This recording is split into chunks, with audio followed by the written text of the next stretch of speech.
Good evening. You're listening live to the Extreme Movie Show. This is Extreme TV, and I'm your host, Rob, broadcasting to you as usual from the Pineless Palace, just west of Orlando, Florida. I have the young 20-something Professor Pixel joining me tonight as we continue a new television series, or in this particular case, not a new series, but a new season. That would be Season 3, Episode 1, Lovely but Lethal of Columbo, here on Extreme TV. And I got to tell you, Pixel, I know that we've been treated as some absolutely A-plus level of television writing, portrayals, and just great stuff here from Columbo. And there's been a few kind of stinkers in there, but even by relative today's TV standards, still very watchable episodes. Here, starting off with Season 3 in the fall of 1973, we have a lady that's a cosmetics guru, as it were, a champion of the industry. And I got to tell you, my initial impression of this episode is simply summed up as this. What if? What if this episode had more of Marc and Sheen? What if this episode had more of Vincent Price? What if there had more of Vera Miles playing the lovely queen here, going against all of them? It's a different episode. There's some very intriguing things about it. There's some very wonky, fetishy kind of stuff, I think, in here, and it feels like a completely different episode than a lot of the Columbos we're used to. What if this was called I don't know, Fat Farm Follicles or Ginger Assassin, something like it, because there's a lot of interesting things in here. I just don't know if it works a lot for me, too, for certain reasons about it. Ultimately, Columbo's trying to find the murder of a chemist, and he has to deal with this lady who, of course, is the murderer and all that, too. Interesting, not necessarily a fun watch to me. What's your initial take? Yeah, no, I think we're on the same page.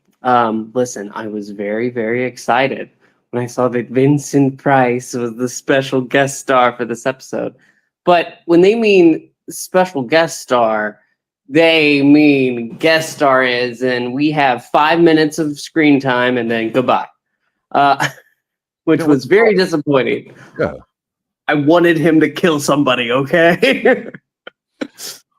Well, I kept wondering, first of all, we don't get a lot of the lady killers in here, and the fact that we do, I think, is absolutely great.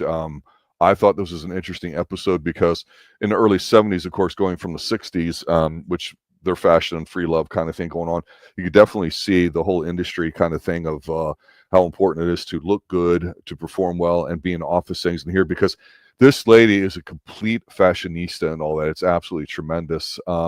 Vera Miles, she was the sister, I think, of the lady that got whacked halfway through Psycho, Vera Miles. She plays Vivica Scott. So we find out very early on that as the episode starts it starts off very creepy. You've got this doctor who's there with Marc Sheen as his understudy, and he's taking samplings with a scalpel, scraping them off the face of women because they're trying to use some of the extracts in it to come up with a wrinkle cream that will make wrinkles disappear the entire day, because that's super important. Always has been, always will be. And of course, in the 70s, you just got women starting to enter the workforce and everything too. Women are very self-conscientious, not just socially, but in terms of the work. So I felt like this kind of really dove into here, and we get a fashion show thing where we meet her there too, and Vincent Price, and they have this wonderfully talky kind of back and forth where we find out that she's not doing very well financially. And what was interesting about all this is we get a great setup here because she ends up going to the young Marc Sheen's house because he has stolen the actual sample that might work, and she wants to go in full production, and she thinks she's got the wrong sample. So she's going to bribe this guy, and what does he want? He wants to fuck her, even though they've been lovers. And then she's like, well, sure, you can have me too. I've had hundreds of men. I have no problem with it. And, oh, by the way, here's a figure I'll write on the back of the TV guide, ladies and gentlemen. And she writes in a like this black pencil thing that women use or whatever. And he's like, I just want to see you beg. And he kind of gets up like to get a drink or like that. And so what does she do? We get a great wallop because she takes that heavy duty old school, I love it, microscope, bashes him on a noggin, and a man's down. What did you think of this setup? Oh my gosh. So yeah, no, that whole scene, I was wondering if it was going to be her as the killer. Right. Because in that moment, that weird air around them, it could have gone either way. I think Michael Douglas could have been the killer of this episode.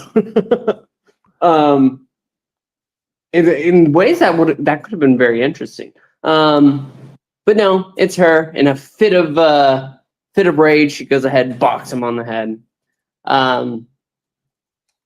It's a good setup. It really is, because that scene with Vincent Price and her, and they're just they hate each other, and it's great. You feel it. And then you find out his secretary is actually like working as a spy for Vivica Scott. And that whole scene with where they go ahead and use the little bit of cream to, oh look, this is the old elderly housekeeper, and the wrinkles fade away, and it lasts all day. It's like, okay, that's fine. It's fun.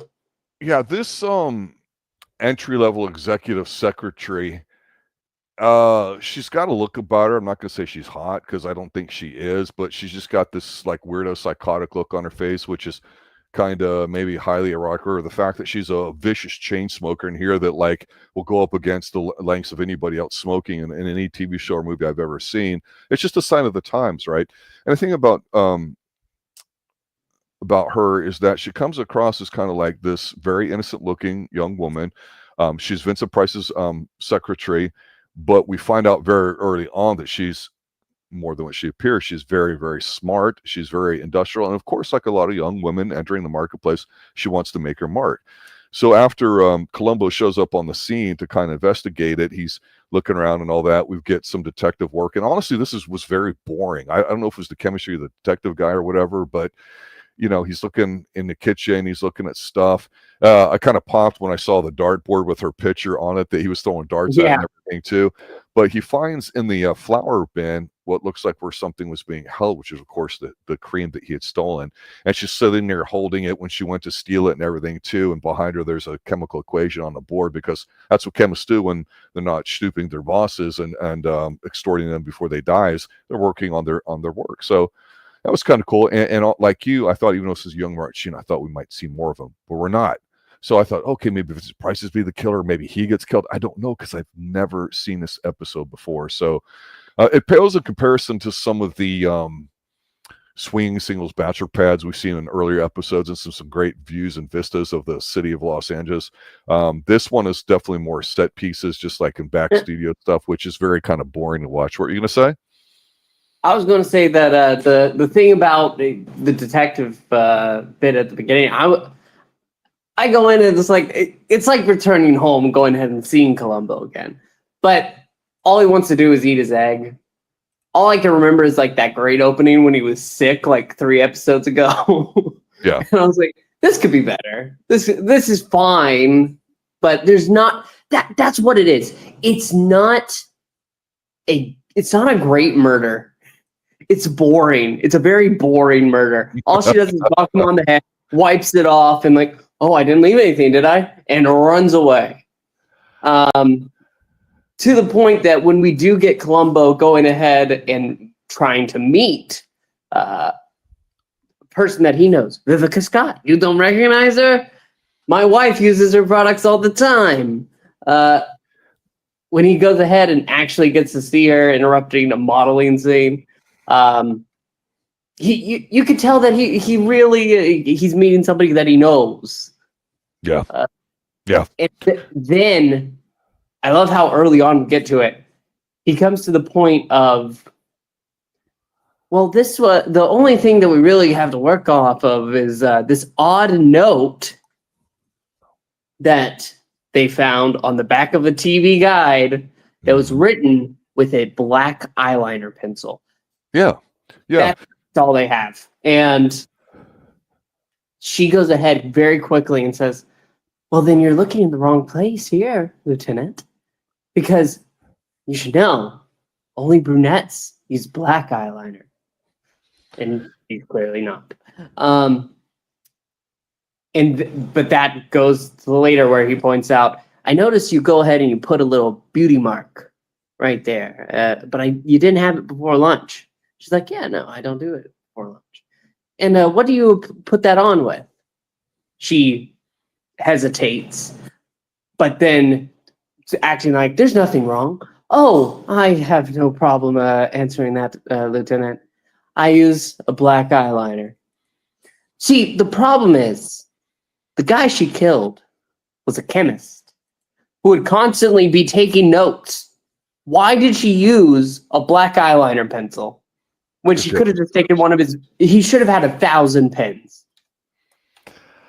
You know, we'll talk about the end because I think that's one thing we've pretty much said on all of these is the reveal is always the thing people like want to look to, and the just one more thing. And I think that kind of trivializes it here because, again, you're saying it's a bit boring. I can get it. I was trying to figure out how she was going to approach playing this this woman in charge. You know, this multi-million, perhaps I don't know if it would be billion at that time, but a multi-million-dollar industry there with a mostly female workforce, except for all the men that do all the grunt work that she sleeps with, because that's heavily stated in here more than once.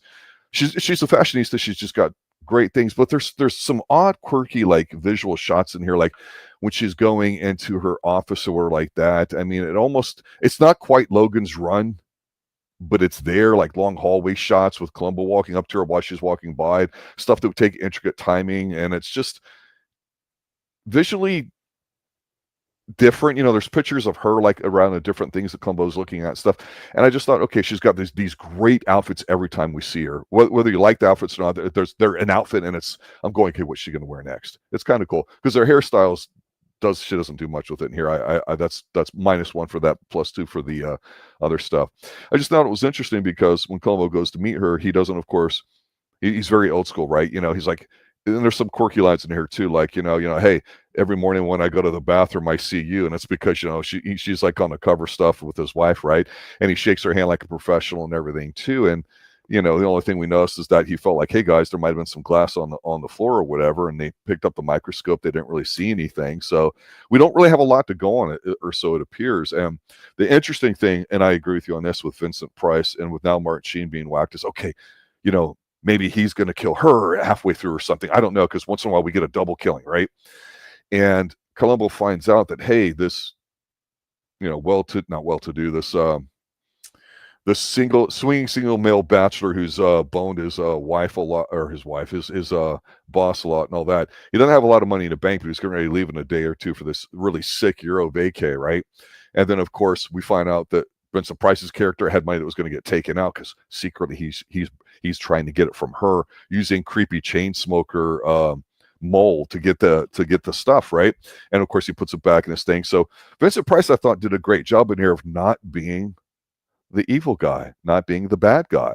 He wasn't yelling, wasn't maniacal or anything like that. He just did a great job. And I thought, well, good on you, Vincent Price. You went against type here a little bit and you delivered. But again, a bit of a letdown because of how big his name is, right? We expected to see more of him.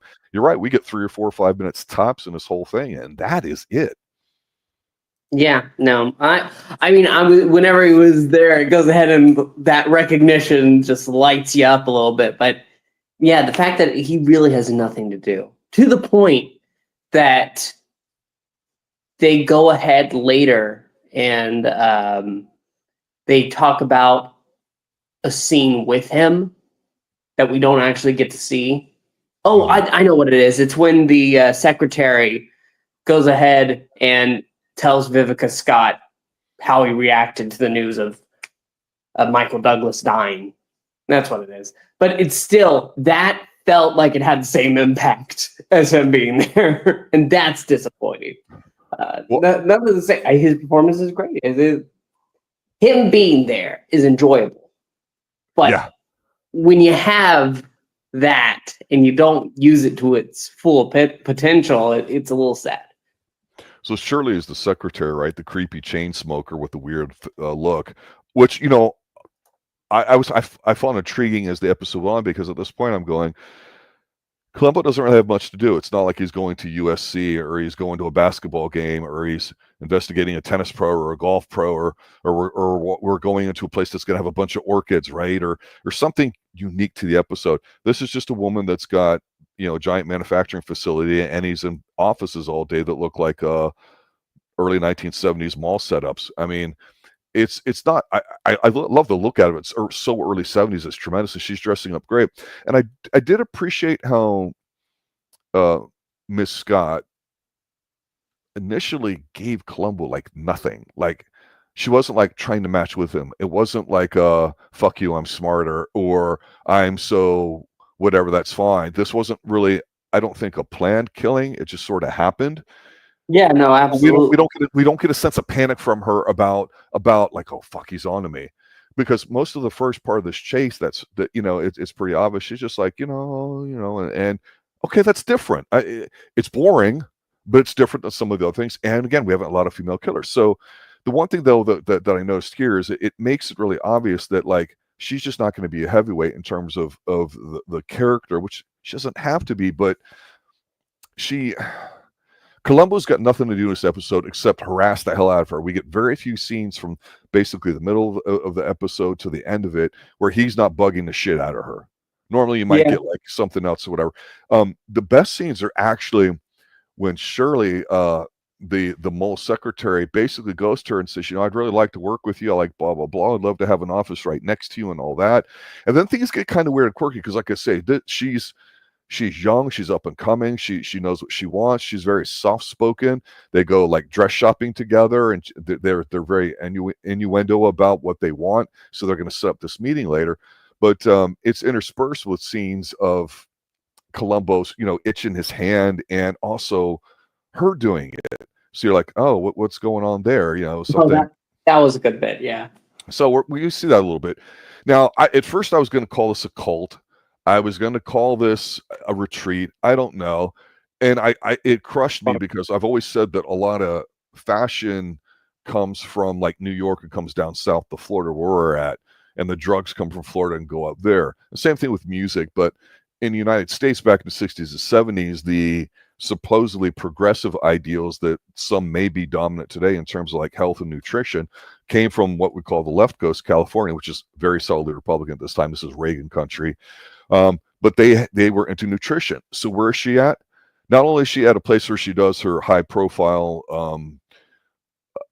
chemistry work and all that kind of stuff there too, because remember, she's got to go to production here. She's got no money. She's an aging icon that needs that one big hit. Otherwise she's done for. And an old woman in industry that doesn't have a hit is useless, basically. She's it's a fat farm. I love it. Because she's got so many vertical silos of how she does her production that she's not only got cosmetics, she's got, I think, clothing line, she's got everything that has to do with stuff like weight loss and massages and everything else too. So we see her in her compound, and who do we see in here? We see the alcohol-y main chemist that we haven't seen since the beginning because Martin had to go replace him because he couldn't shake it. And this guy steals the scene because he's like, I love you, because he's always half drunk.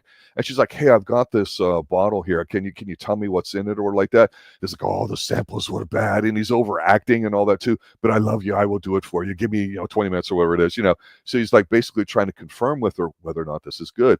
But the thing about it too, he's getting a massage in the saltwater pool indoors by this lady who ended up being the chick, I think, from Porky's and all that too there, the with the really bad German accent.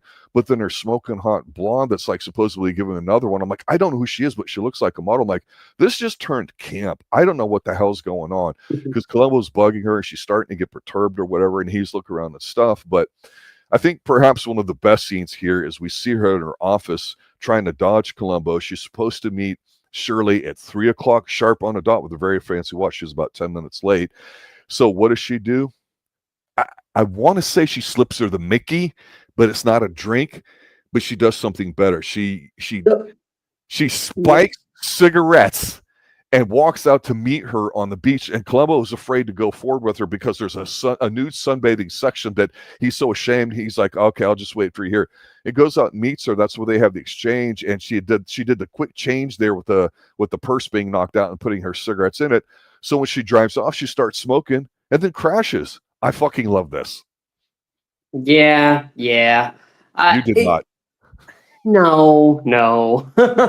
So the thing is, like, this woman was willing to go ahead and buy out Michael Douglas. Didn't want to be partners. Martin. All right. Yeah, because that was like, no, absolutely not. I won't be your partner. We're not going to be doing this together. This is my business. I'll pay for it. And she said, that's what you wanted. Oh, I'll give you 10% on every unit. But Michael Douglas still want that. This secretary just wants out of her job with Vincent Price. She thinks that Vincent Price, whatever his character's name is just horrible, disgusting. He hates working for that man. Would much rather work for Scott. Mm-hmm. The thing is, like, even when she's like talking about a position, she's saying, "Oh, I want something. I want a real job. I want an executive level position." And then it's Vivica. Why can't I say her name? Vivica Scott, who says about, "Oh, well, I'll put you in an office right next to mine," and just to go ahead and get her to take the cigarette. I see the death as almost unnecessary. It feels like something that didn't need to be here, because the secretary can go ahead and even if she gave the information to Columbo, it would be in conflict with her current job. It just felt like an unnecessary side piece. It felt like a distraction. Like we had to go ahead and fill out this 20 minutes. Yeah. Well, it's one of those things where I think this episode, I said there's been some interesting Martin Sheen, my bad. There's definitely some interesting female ideals in here, and we could talk about politics and sexuality and all that.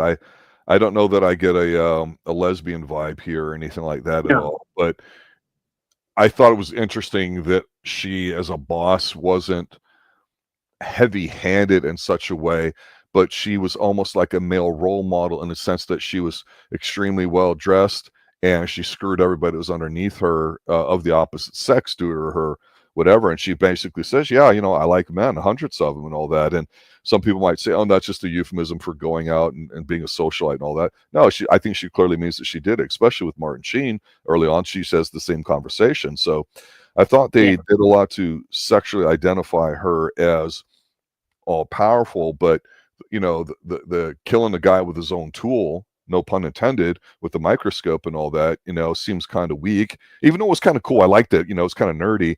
It's like, did they have to have a second one here? Because, it's, how do I say this? You got the young woman that normally would be your center of attraction for an older man. An older man normally would leave his older woman for a younger woman because it's the promise of youth and beauty, which is what this episode's about. So even though we're talking cosmetics and the cream, does it work or not, and everything too is kind of the egg that pushes everybody around and all that, the Easter egg or whatever you want to call it, the MacGuffin and all that. It's really more about, I think, the sexual dynamics here, because again, most of the people in areas of importance around her are women. And she only relies on guys, to get what she wants. So I thought it was an interesting sexual role reversal here too. So it made me think of Shirley as the naive young man that wants to just, take the world by storm, and he'll do anything to get to the top because, well, that's what men do. And we're seeing this as a young woman. And like I say, she chain smokes. She's got this not creepy look, but it's just an odd look, and it's not an ugly look. It's just different. And she's not quite. It reminds me a lot of Veruca Salt from Willy Wonka, like her grown up. Yeah, I just, once we got to this point, I went, oh, it really is just going to be Columbo and her. I felt like there wasn't a lot of momentum. I thought there were some interesting scenes put together and stuff. I said, okay, they never really went back to Vincent Price to kind of take care of that red herring that was a delay, right, about the money and where did it come from. I thought, okay, even silly me, I thought there might be a split chance that we would have gotten double crossed here watching this first episode of season 3, and that we might get Vivica killing him at the beginning, but would have been really cool and different if we had this younger woman, the secretary, kill her, and she ends up being the main killer at the end of the episode, even though we don't see it at the beginning, because then Columbo would not only have to figure out who killed him, but then who would have done the second killing. And I don't know if we'll ever see that in the Columbo episode. That might be too much or too detailed or whatever, but I was wondering, with the way they've done some different things in each of the seasons, if they wouldn't try to write in a bit of a different angle. And then again, here, with Martin Sheen, this is early in Martin Sheen's career. This is certainly not early in Vincent Price's career. And yes, he's just a special guest star. It made me think of that. And when she died, a part of me died, because I thought she was kind of really the most interesting character that wasn't Columbo. Yeah, yep. And then she goes ahead, she dies, and Columbo comes back. Oh, did you hear? Terrible, terrible. Well, you and I are here. Then here's the thing. Here's where we go ahead towards our end. The one thing that's making us scratch our heads, or should I say our fingers. Poison ivy. Turns out Columbo got poison ivy. And so it seems. Does she, because she's wearing gloves, she's scratching her finger, it's bothering her.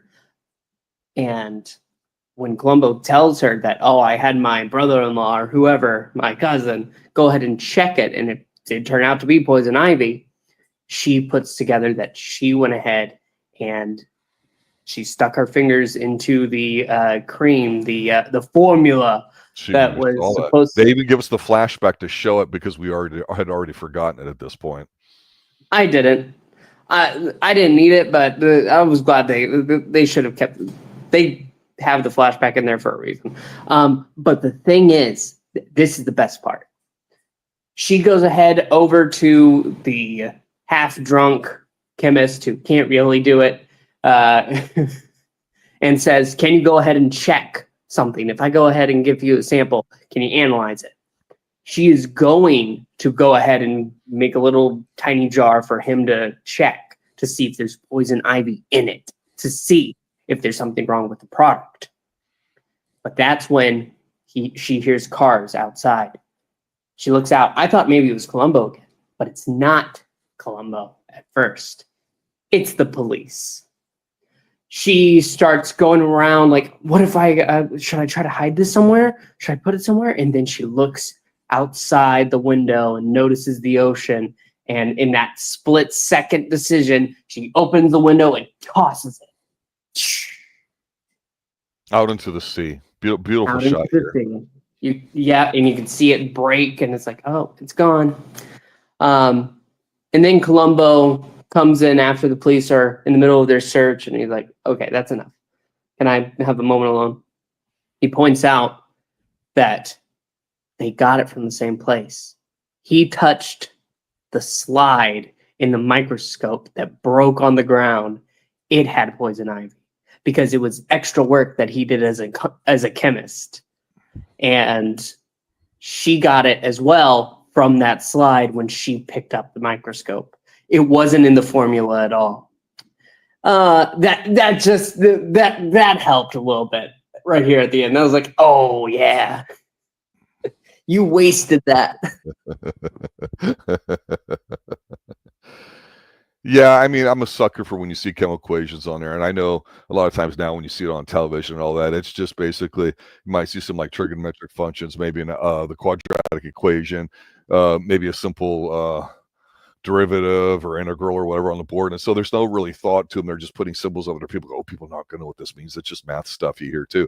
But boy, chemistry back in the 60s going to the 70s, boy, that was pretty much the apex of American manufacturing and science and private industry and all that. It's done nothing but gone downhill in the past 2 generations here and all that. It's been a real big brain drain and all that. So see some nerdy stuff like that introduced into a whodunit like this is always kind of cool, because it's a way of being nerdy without really being too nerdy. And I thought it was an interesting angle too, because Marc Sheen wasn't your typical chemist, even though we had seen Leonard Nimoy as a doctor in one of the best episodes too, where he was a double killer.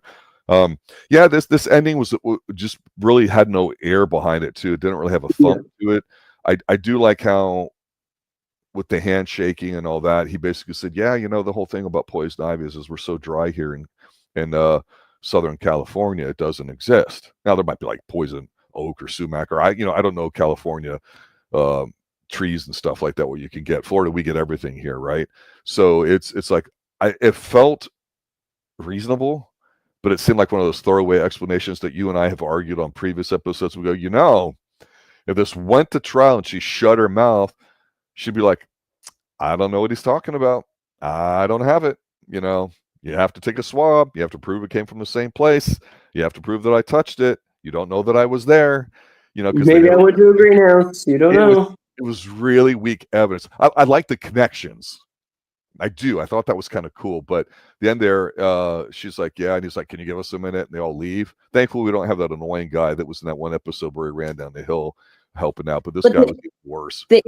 They also have no proof that secretary has anything to do with her. At all. Like, because she died in a car crash because she was drugged, yes. But there's nothing about her after it happens, right? Yeah, no, they mention it. Columbo mentions it. Oh yeah, terrible thing. Did you see in the paper? Yeah. But her eyes her pupils were dilated, so they think that maybe she was drugged. But there's nothing concrete going ahead and tying her to Vivica Scott. So it's just like a pointless death. That's what it is. Death for the sake of it. Can't stand that. Yeah, you want to mean something. She was so easy to buy out. She was so easy to buy out. Oh man, I think for the episode, it's just we'll see what the other episodes are here in season 1, but this is by far the weakest of the first episodes. Just off the top of my head, I know that when we did season 1, this is all a first watch for you and I when it comes to all these episodes, so it's hard to compare them. And we'll definitely go back to it, but I don't know. We did season 1, and then of course all the Columbo fans on here want us to do the 2 movie types, which actually came out before because it was a movie of the week. Okay, that's fine when we did those and all that. But like Murder by the Book, tremendous, absolutely tremendous for season 1 there too. The second one is the one with the conductor, Etude in Black. That was recently be really good too. This one is just like, okay, I'm literally going to throw an episode, on there and go, okay, we're going to release this one here because I can't believe people thought this is one of the better episodes this season because I'm looking at maybe 8 episodes. I think it is for season 3. This one that's worrisome because this isn't a bad episode. It's not bad. It's just weak, and I wanted something a little stronger to just start us out. But all in all, it's a fine episode.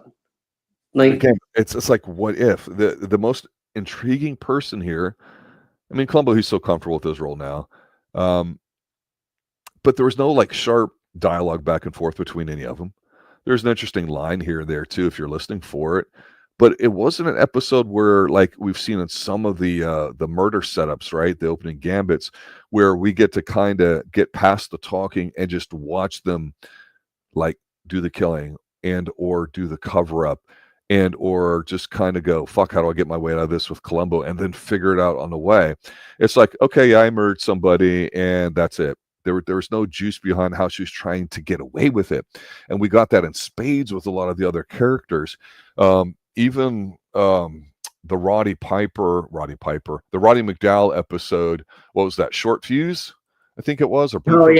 Fuse. Even that there was more to talk about or revel in, whether it was a super tight 70s pants or just as overacting or something. There's something memorable about it, the mutton chops or whatever. But for this one, though, there's just again, it's interesting to talk about some of the concepts they have here, but this is more of like a theoretical writing exercise than a very entertaining episode of Columbo. If you're gonna do the exchange of sex dynamics here, lean into it. Absolutely lean into it. Maybe have Vincent Price as the cowardly, scheming guy that's not manly enough to kill, so he tries to have a secretary do it and all that. She does it by trying to sleep with Columbo, even though we know he won't do that. Just make it a little bit different, because I felt like they were really strongly presenting the how as you watch the episode, but then it's meek. You know what I'm saying? Yeah. But it's hard to hate hope that the rest of the season. Yeah. I said it's hard to hate a Columbo episode, Yeah. but this one's really for Columbo episodes. I don't think it's that good. It doesn't make me like mad. I remember there was one episode that I got like really mad at because like there's no way that you can go ahead and piece this mystery together. Because that's the thing. We're supposed to have pretty much everything presented to us, and then what little bits are left, we go ahead and figure it out. And I don't remember which episode it was, but I got like really mad at it. We don't have anything like that here. It's just everything is presented. It's just kind of weak. Disappointing. But it's like a disappointment that I can live with. Yeah. Final thoughts. I just wish it could have been a little bit better.